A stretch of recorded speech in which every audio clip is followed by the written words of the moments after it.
South Florida residents have been woken up by heavy rain and flooding in some areas as a fast-growing weather system has moved into the region.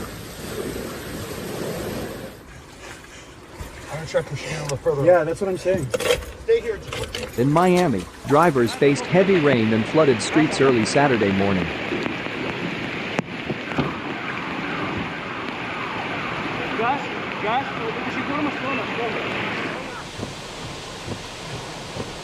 Elsewhere in Miami-Dade, water was rising around Hialeah mobile homes. And that's one of the dangers of a storm like this slow rain down in South Florida.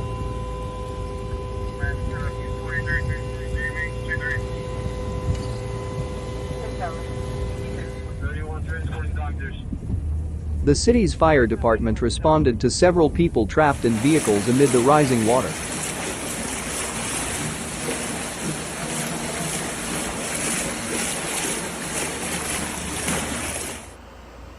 Winds of 40 miles per hour did not meet the threshold required for the system to be classified as Tropical Storm Alex.